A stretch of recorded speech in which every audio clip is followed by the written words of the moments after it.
Are we on? Good. Should we do some tech check? Let's ask the back-end team, are we live or are we live? We'll just wait for it. Yes, perfect. We've got the green signal. I love this. I feel like I am hosting a radio show, or maybe next level because we're on video now. So good evening, everyone. It is, really. I'm coming for you, Kyle Sanderlins. I am coming for you. Good evening, ladies and gentlemen. Welcome to Friday Night Lives. This is episode 2. I've got two very, very lovely gentlemen with me today. I've got Sean, the director of JR, and Mark, a wealth consultant, and your very own Keshav, who's going to be part hosting it, part interacting with you and asking a few interesting questions.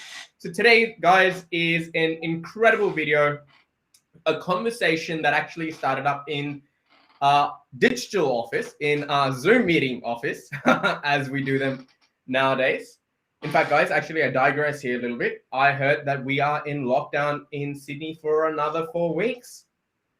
So hold on tight, keep your sanity, do lots of push-ups, lots of water, and keep working hard. So anyway, coming back, today's topic is about things that hold value beyond the average thing that will make you feel like it's common sense. It should hold value, right? So things like luxury, say watches and cars and handbags and things that usually people think lose value, they actually have gone up incredibly well. In fact, some of them have outperformed shares and real estate. So it's very, very interesting. And this shows us a lot about the behavioral side of the human being, right? There's a side where you are very, very, who can say intrinsic. So, hey, this is the cost of the brick, this is the cost of concrete, this is the cost of the land, and what should this actually cost me? And sometimes people are willing to pay 10, 20, 30, 40, 50 times more for things like that. So if you guys are wondering what I'm talking about, let me talk about the Mona Lisa for a second, right? Sean, if I said to you, you can buy the Mona Lisa for, say, I know it's priceless, $1 billion. Sean, if he had the money, would actually go ahead and buy it. Sean would not come back to me and say, hey, listen, mate, what was the canvas cost? How old is it? What sort of paint did you use? Oh, it's the lady. Maybe I like giraffes. People don't look at the Mona Lisa in that way. There is something about the Mona Lisa that drives appeal, whether Sean buys it or Mark buys it as an asset that they can hang on the wall, flex in life and show how the world they're going, and get the appreciation, or they're a massive fan of art. Similarly, there's lots and lots of things in life. So we started having a conversation at work. One thing common between Mark, Sean, and myself is we love watches. And we appreciate watches, and not from a status, oh, look at me sort of place, but it is very personal to us. In fact, I'm not even wearing any today. But it's I'm sure Mark's wearing his. Mark, do you want to do a bit of a dangle for us? Do we have a little watch check today, Mark? Are we putting in the spot? I love that. Is that a little? We're sitting Swiss today, aren't we? We are sitting Swiss today. So we started to talk about things that we have bought. So Mark, let me start this conversation with you. You actually had a really good point offline about your watch journey. So tell me about that. Yeah, so it's not been that long, and in that time, it's actually performed quite well. It's something that a close friend of mine has taught me about as well. So again, it goes a lot deeper than just a watch on the wrist. It doesn't incorporate, how flashy you can be or how much it appeals to the friends around you or the network around you, let's just say. Look, to cut a long story short, it was purchased. There was a couple of them purchased in 2019, December 2019, and to today's date, value of them have gone up approximately 40%. So if we look at that, I guess a 20-month period, or even about a 20-month period is probably what we're looking at, and break that down as a potential internal rate of return. It's probably not bad. It's quite healthy. I think. 40% It's doing better than the savings account, I'll tell you that much. I'll tell you that much. Sean, what about yourself? Tell me your story. Yeah, so it's a story with when it comes to luxury items or even watches, it's all about intrinsic value as much as possible. And what I realized is that just from conversations around the office, Mark and I talk, numerous times around things like luxury items and watches, because sometimes when you're on a journey of let's say your own pursuit of excellence, whatever that may be, there's things that are luxury in terms of collectible wines. There's things that are luxury in terms of not only watches, but you've got cars as well. And sometimes what you're looking at is the intrinsic value just simply can't be measured. But I know it's very hard for people to wrap their heads around it. And a funny story is we had someone in the company, I think, badmouth the whole idea of luxury watches and badmouth all these luxury assets and so forth and so on. But long story short, that person's no longer in the company anymore. And that's all the joke.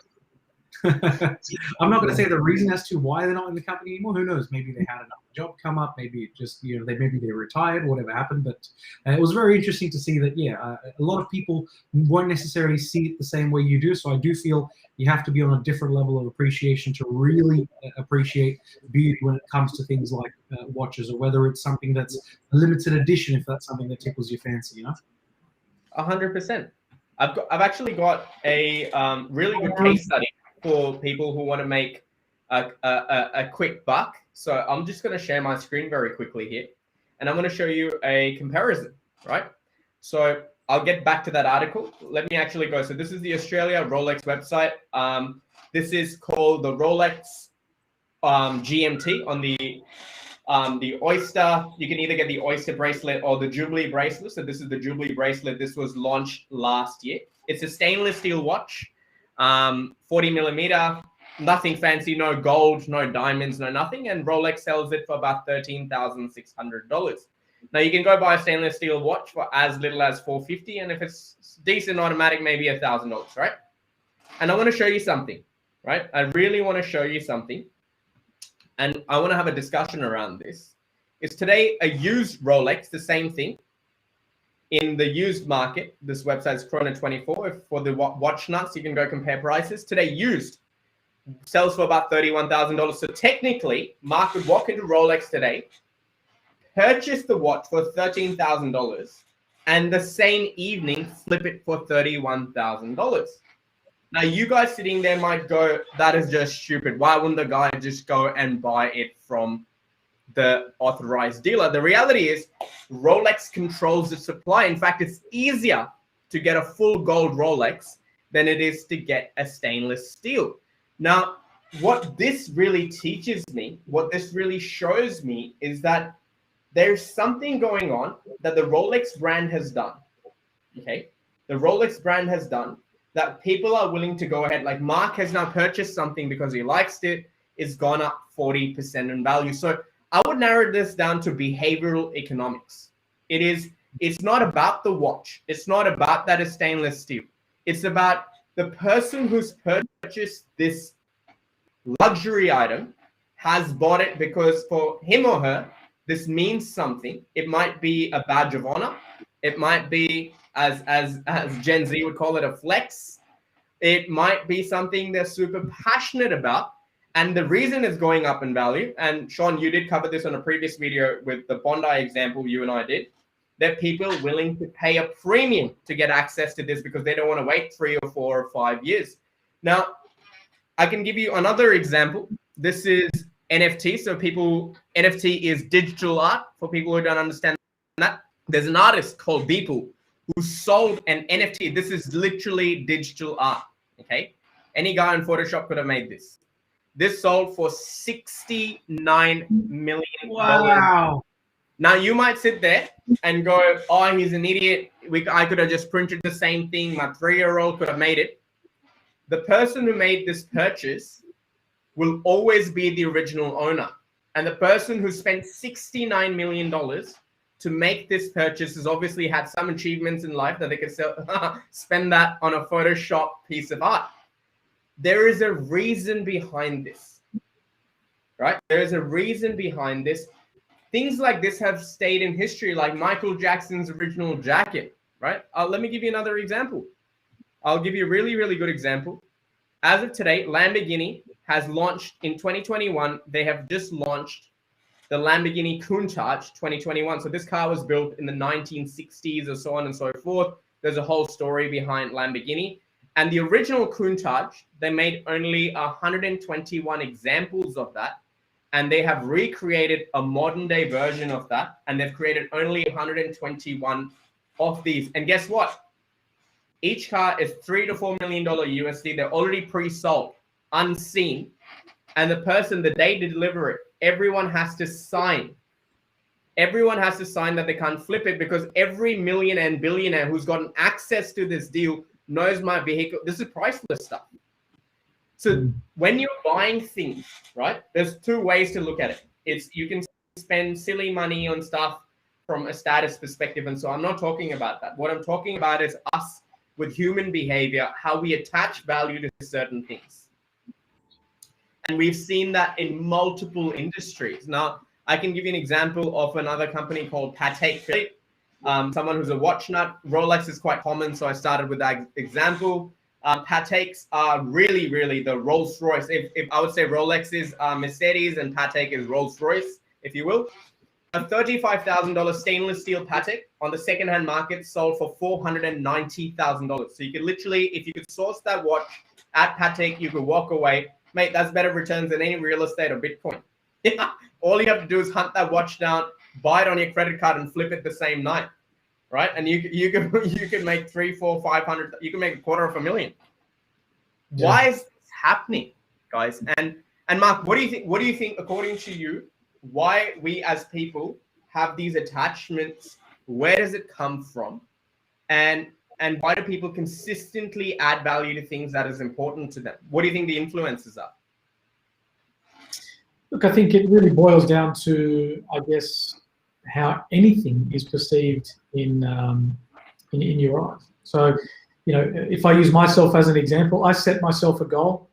I put a vision board up. You know, I wanted to achieve it, and I didn't go, you know, over the top crazy in order to achieve that goal, but I said, I'm going to do this. Now, to be fair, my collection, you know, what I've got is probably a step down to what I originally wanted. But I thought, you know what, it doesn't matter, because it's the old analogy where you aim for the moon and hit the stars, or the other way around, right? And that's how I took it. So I guess, you know, to someone, let's say someone purchased this Patek at $490,000, they may not have been able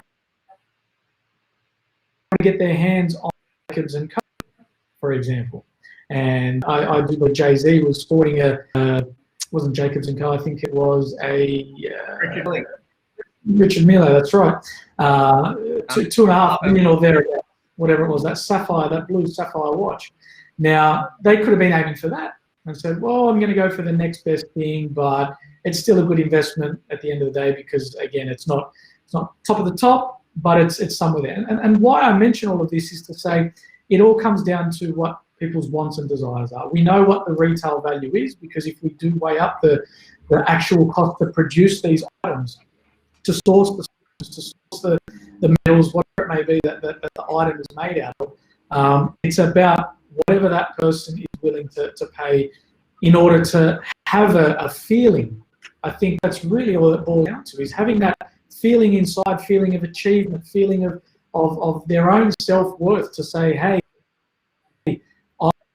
even if it did put me in a world of pain, I went out and did this, and I know I can do it again. And that's, to be completely fair. I mean, look, maybe if we don't look on a global scale, but let's look on a local scale. Let's look at Sydney. A lot of people do put themselves in a spot of bother financially in order to achieve goals, because that's how much these goals mean to people. And I think you can look at that as an admirable thing, and you can also look at that as a stupid thing as well. I see it, more on the admirable side. Hey, if you're able to do one thing, you can definitely do another. It's just a different level to it. So again, I know I tangent a little bit from time to time, but I do believe that everything boils down to the inner want and what you perceive the value of that is. Someone may look at that Lamborghini we just looked at and said, I'm very happy with my Toyota Camry. I spent $30,000 on it. It does the exact same thing. I might not get the status that I steal from Northern Beaches to Bankstown, in the same amount of time as I would in the Lamborghini. I'll tell you something, Mark. I completely agree with you. And guys, the audience who's watching, if you're watching it on replay, you're watching it right now, give us a like, give us support, give us your perspective of, it might not be cars, might not be watches, something else that you hold to value. Something, it could be a book, it could be a Pokemon card, for all I care. Something that is invaluable to you, it means something to you, represents something to you. Absolutely, put in the chat. We would love to see that. And I agree with you, Mark, but I gotta disagree with the guy who thinks the Camry and the Lambo is the same thing, because the V12 in a tunnel, oh brother, it gets your heart going. And this feeling that I'm telling you right now, this feeling for someone might be silly, but I'll tell you what, I want to do it.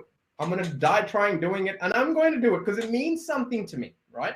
This boils down to the crux of human behavior and behavioral economics. Now, I'll let Sean jump in here. Sean, what is your perspective? Why do you think people are willing to spend this sort of money on digital art, Pokemon cards, I don't know, watches, whatever it might be, alcohol, experiences? What is your thoughts? Yeah, because pretty much you're looking at a situation where putting a price tag on that feeling that you get when you acquire something, or putting a price tag when you've acquired something that's limited edition, simply can't be bought, right? And when you're looking at having a very limited amount of time on Earth, and you do want to be one of those people that are securing, let's say, limited edition art or securing limited edition vehicles, sometimes I feel that it boils down to passion as well. So when I'm saying it boils down to passion, like with the personality that I have, I would comfortably see myself spending a boatload of cash on unnecessary items. When we say unnecessary items like, let's say, a nice car, or enjoying a nice car experience, or driving a sports car, for example. But I would never spend an obscene amount of money on clothing, for example. So the way I would see it is, there are people that still love designer clothes, right? There are people that love designer handbags. Would I like those things? Possibly not. Was it APs or IPs? What was it? The hype beast, the Balenciaga jumpers.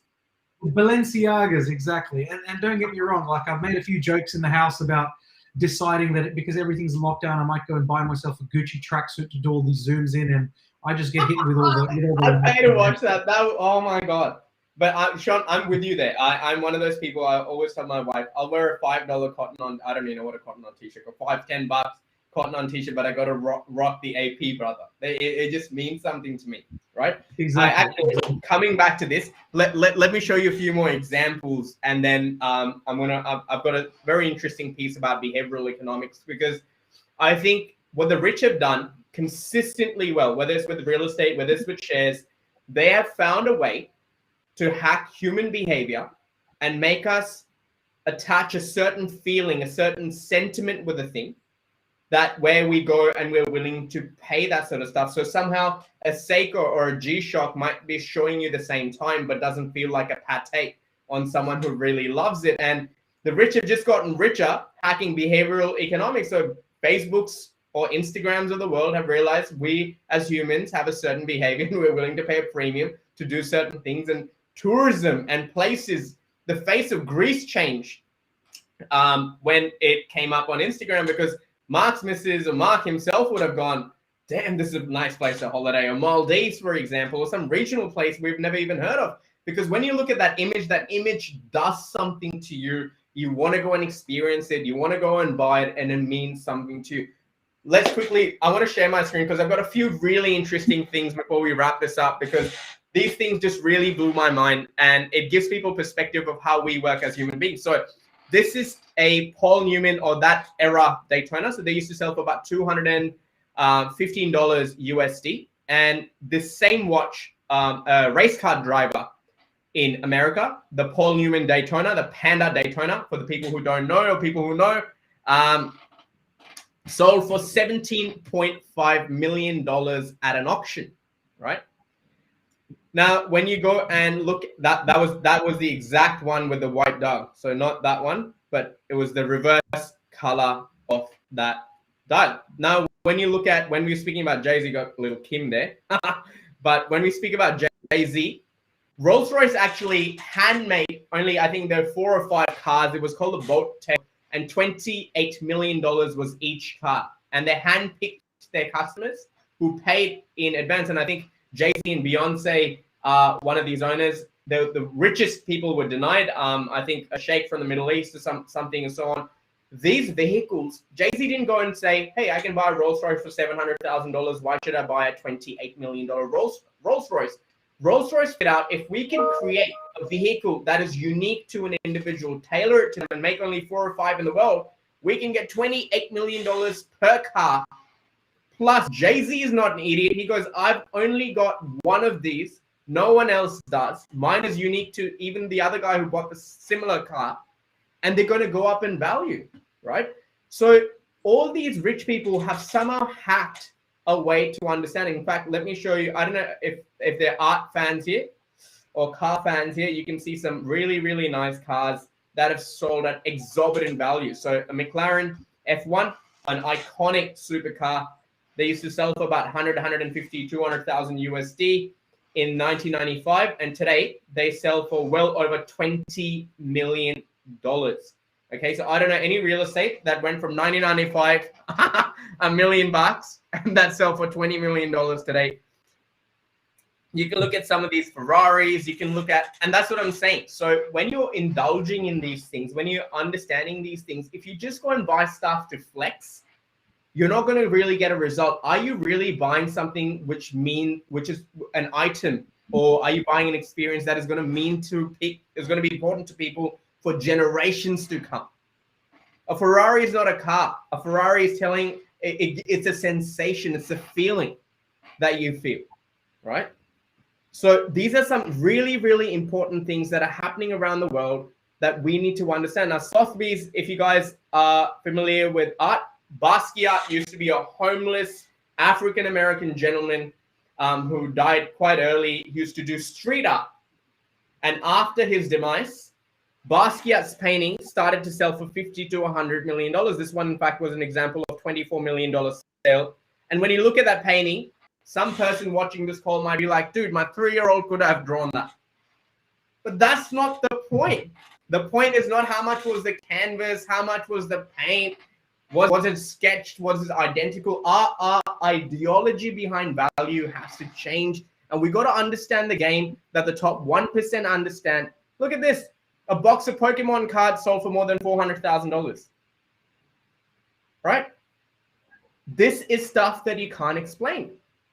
This is stuff you can't explain. And Sean, to really, really summarize today's conversation is I often see this missing in real estate investors, right? I often see this.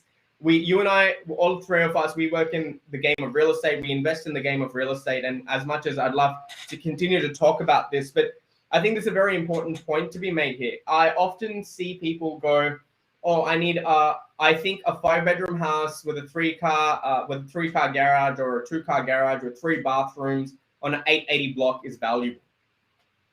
It is. 100% it is. But it depends on where it is, right? So just because a 3-bedroom house in Double Bay is on a 300 square block, that is always, not today, mate, not tomorrow, even in 100 years, that is going to be more expensive than a 500-meter square block right next to Blacktown railway station. It's not about how many bedrooms or bathrooms. There is something that suburb makes them say, and this makes me, you and I, we always joke about the Box Hill. People who are not familiar, Northwest Sydney corridor, Box Hill was a new suburb, and Box Hill just shot up. Like, Box Hill just went nuts. Like, I saw a resale there for $1.6 million. No train station. They're literally horse paddocks, right? It's in the middle of nowhere.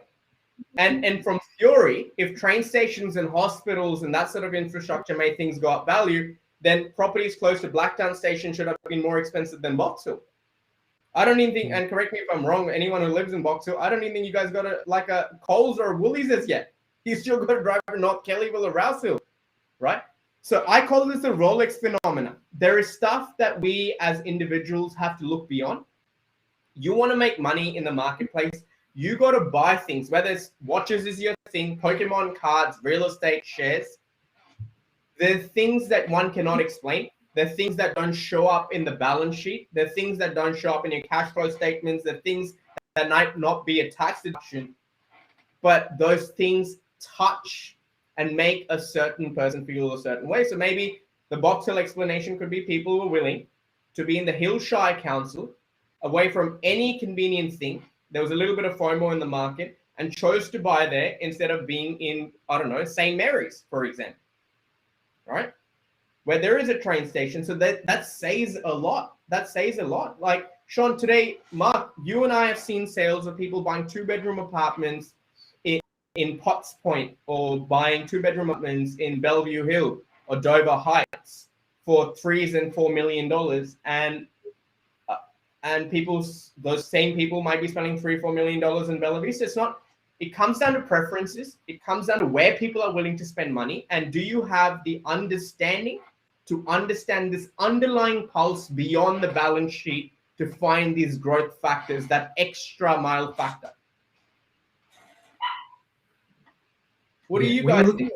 When you're looking at something like a situation of what we're talking about, so topic of something like a luxury, topic of overpaying for certain assets like this, where it looks like it's overpaying for the normal market, but just in, let's say, general terms, what is the science behind why people want to own a one-of-one car? What is the science behind why people want to have, let's say, the only house overlooking Pacific Ocean? It actually boils down to something known as exclusivity, right? So if something's exclusive, if something's limited, it makes you in an innate way feel special, because human beings generally crave the idea of being loved, being wanted, being cared for, and everything. So everyone knows Maslow's hierarchy of needs, right? But at the same time, having something that's unique to the whole marketplace gives you this innate sense of feeling special. And if you're feeling special because you've got, let's say, one that's exclusive, that only 500 people in the whole world can enjoy, there can't be 20,000 homeowners in the suburb of Double Bay. But sure, there could be 10,000 homeowners in the suburb of Double Bay. So it's always this constant battle of saying, who is going to be the homeowner in that area? Who is going to be one of the lucky guys that get the limited edition car? And when you're looking at companies that protect brand value and companies that protect brand reputation, the reason they get you to sign off and say you're not going to flip it is because that company wants to build a culture that protects that brand as well. For example, I know someone from Porsche who got blacklisted because he flipped a car the minute it became available. It was a limited edition 911. He gets it and he flips it for sale. So if he gets it and he flips it, I think he purchased it for about 200 odd K, if I'm not wrong. So maybe we can plug in an article somewhere in the links below. But someone who bought the Porsche 911, it was the green edition, and flipped it straight away for like something obscene, like 500 and 600 grand, got blacklisted from being part of the VIP release in the future, because even the brands don't want to be hauled out like this. 100%. Exclusivity. Mark should have been done under a fake name. I think, you know what, this just reminds me of something. So the other day, this came to my notice. I wouldn't take credit here, but you know, in anywhere around the world, I go back. My parents still live in India, so I go back whenever I can, probably a summer holiday, so on and so forth, every 2 years or whatever, for a couple of weeks. And you travel around the world, so on and so forth. Sydney's got a thing, and Australia's got a thing. And I always used to wonder why people, like a lot of people always ask you, hey, so where do you live? Like in normal conversation, like people ask you, hey, what do you do for work? Where do you live? And you know, you would just say, hey, I live so in such and such place. Someone actually brought this to my notice, which blew my mind. People don't care where you live. They're measuring you up. So Sean, if you ask me where I live, and if I name dropped a suburb that meant something, your automatic perception of me changes, right? And that word spreads, and we've seen that in the Hills district, where the new suburbs, such as say Marsden Park or like the Ponds, they're as good as anything else, for example, right? But yet on the other side, just on the other side, if it's got the Hillshire Council, there's a premium up there. Same thing between the North Shore and the eastern suburbs. There's this little bit more than in Double Bay or Bellevue Hill you end up paying over Mossman, right? Waterfront properties, both affluent, but it's just that 1%. And These are the things that frustrate me, that when on a day-to-day basis, sometimes I see people make decisions based on rules that don't make sense, where they're going, I just for the sake of ticking X amount of land, X amount of this. Look, it's very different if you're going to go and buy 100 acres in Europe. That's a completely, you're a land banker, you're land lease. But if you're switching up suburbs over 50-meter square blocks, and you're going to switch from a double bay to and Claymore, you're kidding yourself. You're kidding yourself. You're completely discounting yourself. And these are the sort of things that don't show up. So if you're out there, if you're someone who's been investing, even if you're buying watches, guys, and this is what makes the rich richer. Like Mark's bought himself a watch that he's really wanted, and it's gone up 40% in value. So even the fun stuff becomes an asset if you really understand the behavioral economics, you understand a niche. So whether it's whiskey, whether it is property, whether it is watches, whether it is cars, whatever floats your boat, please do not understand the importance of behavioral economics. Everything is not a balance sheet. Everything is not a yield. Some things cannot be explained. Some things just a feeling, and a feeling that is unique to you. And if 100 people think the same way, so Mark's beautiful Rolly, I love it, right? White dial, black dial, stainless steel. I absolutely love it. And if people continue to love that sort of watch, there's going to be value attached to it. People continue to love a certain sort of suburb, there's value attached to it. But here's the interesting thing, right? Here's the super interesting thing. Watch has done well, it's gone up in value, but all that value is perceived value. Now, when I say it's perceived value, right now we could cash the 40% profit, take it and put it into something else. We could buy tangible assets with it. We could buy food with it. We could do whatever we want with it, clothing. But when someone like this purchases an asset like that, Mark, it's not in the selling plans, is it? You have an excellent saying about holding on, any Rolex owner. You have an amazing saying about it by just being the hand holder of it, or just being someone who's looking after it until they pass it on. Exactly. What do they say in crypto? HODL.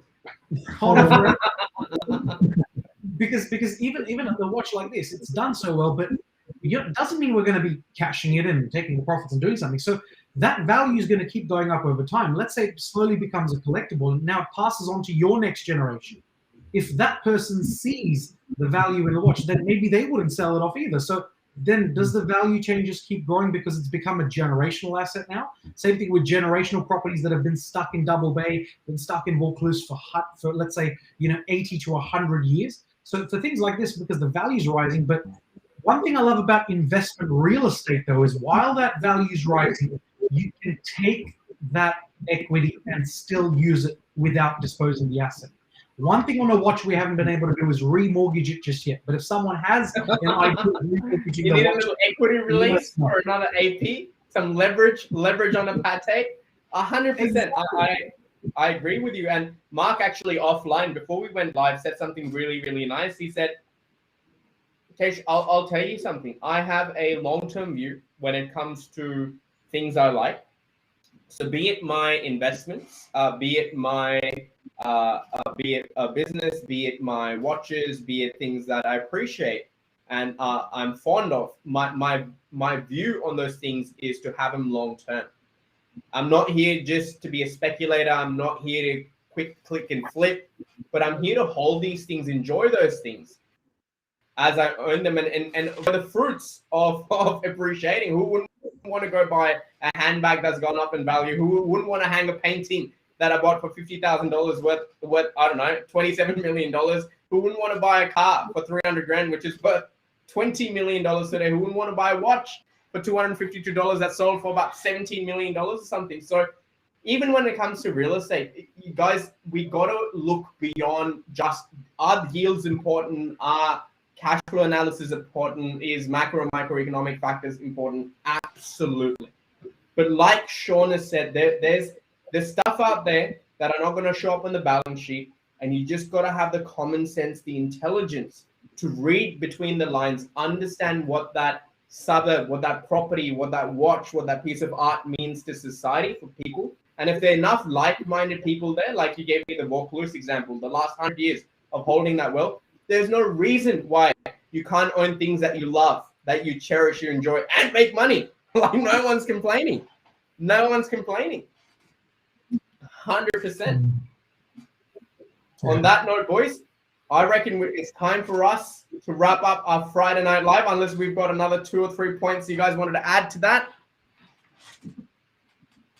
Yeah, I think just overall, when you, the only thing I'm ever going to add in there, thanks, Tanushka, the only thing I'm ever going to add in there is, you know, the fact that if you can somehow figure out a way for these luxury items, because there's something also like luxury real estate. What real estate does is it gives you the idea of taking leverage out, right? So taking leverage out of your cash or your paper wealth position today and turning it into reality without selling the asset. Now, why that's super important is whether you're buying luxury real estate or whether you're buying, let's say, residential real estate, I always like tying it back into real estate because everything in the world is real estate. No matter where you go, you're either standing, sitting, or living in real estate. So whatever you do, sign here, pay now, sign up so that we can help you maximize your real estate. But apart from all the annoying plugs, seriously, if there was a watch that went up in value and someone could help remortgage it, I do feel there is a sub-broker business that does this. For example, you can go to a pawn shop and you can pass on collateral to borrow cash, right? But at the same time, you've got a situation where the lending rates aren't the same because the values of watches that have maybe skyrocketed in a short period of time or cars that have skyrocketed, they actually still do have their own ebbs and flows long term. For example, I know a limited edition Lamborghini went up to being worth 800 grand and then corrected back to 600. Now it's back up to 800. So you're always going to have ebbs and flows because even with cards, right? Like Michael Jordan PSA cards, those small cards that people used to flip. So what happened was one documentary changed the perception of those cards and brought it to life. One documentary. Everyone saw The Last Dance, and then the value of those cards ended up selling for upwards of the high set of hundreds of thousands of dollars, right? Now, is that real worth based on what it's today? No, so it might correct, but long term, because it can never be made again, because of the exclusivity, that's exactly what real estate is. You can't recreate that space unless we start going into Mars, but for Mars, we will be the #1 investment firm on Mars. Don't you worry. Shout out Elon. Doesn't matter. Mark's more than happy to onboard you right here, right now, guys. Yeah, look, I think you're right on. Sorry, one other point there is on the back of what Sean is saying. 100% agree. I was actually going to mention it a bit earlier. I guess what we see in the market is determined by market view and how they perceive it to be of value to them. But I also believe it's the outside factors. Let's say if we go back, let's say 10 years ago from now, 2011, social media was, or even let's go further back than that. Let's say 2008, 2009. Social media was a lot different aspects back then as it is now. Now a lot more educational, it's a lot more business focused. There's, people are connecting with people all across the world. I would not have known about Jay-Z having a $2.5 million watch or whatever it is, unless it was because of social media. And I think even the perception of Rolex, for example, right? It's so tapped into these days, right? Patek as well, same thing. Right, the value of these watches are going through the roof, right? Through the roof. Even if you protect, but I personally believe that boils down to social media presence. I think that believes to getting out to a lot more people going, wow, I would love one of them. When a lot more people know about a certain product or item, I believe that's where further market value gets driven. Kesh, you mentioned the Northwest Corridor before. Like let's use Box Hill as an example. Market conditions in Sydney, which was where everyone has always wanted to live around or be in the closest proximity possible to the CBD, because that's where everyone went to work, is now changing immensely, where there are business hubs being built in the western suburbs, I guess more regional suburbs, a lot more people migrating to places like Newcastle now and whatnot, because there's a lot of opportunity outside of the Sydney CBD. And, people are, again, coming down to their perception going, I want to live here because it serves me XYZ purpose. And that XYZ purpose might mean closer to station, closer to work. I get to spend less doing one thing in order to spend more time doing another. And I know the luxury item isn't necessarily the best comparison in that regard, but I think it doesn't matter whether it is a house, a watch, or anything. It's all about not only, yes, the feeling you inside and the achievement, value it adds to your life as well. Whatsoever that, even if a person that steers very clear of social media and doesn't want to impress anyone, still would go out and buy a watch to know that when he's at dinner with someone, they're going to go, hey, nice watch. They might be at a business meeting, and the opposing person may go, hey, I notice you've got a crown poking out of your little cuff there. What watch are you wearing? You know, and it starts more conversation, which may lead to bigger business deals. So there's always, what I believe, not only just a mental perspective behind it, but also market perspective as well. 100%. That was so well put, Mark. I honestly think that's so well put. How value is starting to change, even in the real estate market. How people's lifestyles are starting to change, and it's reflecting in the price. And as things have started to get more and more expensive, people are going, if I'm going to pay a premium, where do I see myself living?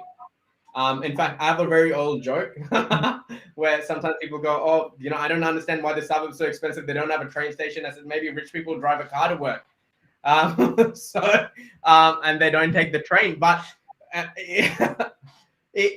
train stations and hospitals, are they important infrastructure? Absolutely. But I feel business parks, employment hubs, they've become very important. We can see a lot of businesses today, the knowledge workers working from home, that is starting to reflect, and you're right. Money is moving elsewhere. The Byron Bays, for example.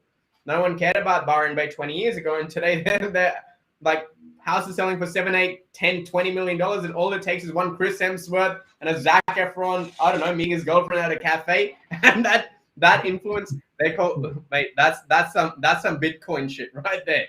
That's some Bitcoin stuff. But you're right, Mark, 100%, so well put, so well put. And because we were talking about things like luxury items, like luxury watch, luxury car, luxury house, one thing that I wanted to talk about was, just so that the audience can know a little bit about your personality tastes as well from you both, I wanted to ask you both the same question. So let's say now you've got the pick of one suburb to live in for the rest of your life, one car for the rest of your life, and one watch for the rest of your life. Which one are you both picking? Ooh, only one. And I know you both have luxury tastes anyway, so I don't have to say make it luxurious. I just like this question, Sean. When it comes to real estate, it's very hard. I got to pick whether I'm on the hills or the ocean. I'll go first. Actually, you know what? Right now, if this is the world we live in, all things being equal, I'd probably buy acreage in, not like in the middle of whoop whoop, but like probably like Dural, Kentus, 5-10 acres. Big house, 12-car garage, mini golf course. The next time Auntie Gladys locks us up, I'm balling. I'm having a great time. So probably that. From a house perspective, car. That is the hardest thing for me. But if I had to give you a cop-out answer, it would probably be like a Lambo Urus. So I've got the best of both worlds. So I've got the Lambo and I've got the SUV. So it's practical. Take the kids to school. And what's your third question? The watch. One only. I'll just, I don't know, maybe a plain Jane stainless steel Audemars Piguet Royal Oak. AP, baby, AP. Nice. Mark,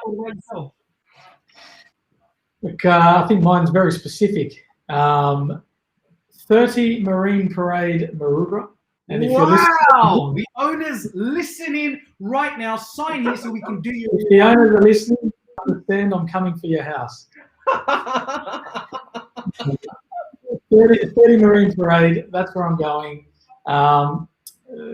As for watch, I've always been a big fan of the GMT, and in particular, the Gold Casino. If you guys know, it's the black bezel, green face with the all gold body. Yeah, that's right. And the in recent times, I must admit, and Sean, this is something you know very well in regards to the vehicle. We'll boil that down to a Porsche 911 Turbo S 992. As I said, very specific. We know exactly what's happening. Yeah, that's me. So I love the 992 Turbo S. Don't worry about family. You only need your partner in there with you, and that's to break her neck. Or look, I will probably put a tow on the back of the 911. I'm around in a trailer. So mate, that would trend. You'd be number one on TikTok and the gram. Oh my goodness. Yeah, so that's me. Sean, back at you now. My partner's barking at me on the side saying go for a Patek Philippe for the watch. But for the watch, I just have to pick my one and only favorite watch, which is it's nothing too exclusive. I wouldn't mind owning exclusive ones, but it's a very simple, it's a very basic Rolex. Sorry, I think I'm echoing. Is there an echo? Can you guys hear? I think everyone's echoing. There we go.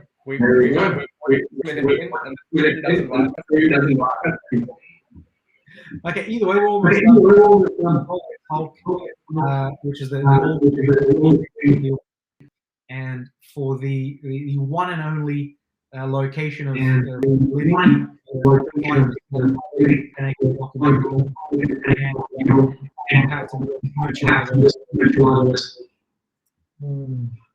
Very nice taste. I'll try and repeat that. Mute everyone. Can we try and mute everyone? Let's try that. Let me go test 1 2 1 2. Okay, so you said Murcielago Lambo Classic, love that. You said we missed the watch. Type it in the chat for me, Sean. I'll repeat it before I wrap this up. And I got the Dural house, so we're gonna be neighbors, are we? Acreage. So Murcielago has to be the SV. Get it? What was the house? Dural. Oh, Sean's in Vaucluse. We got that.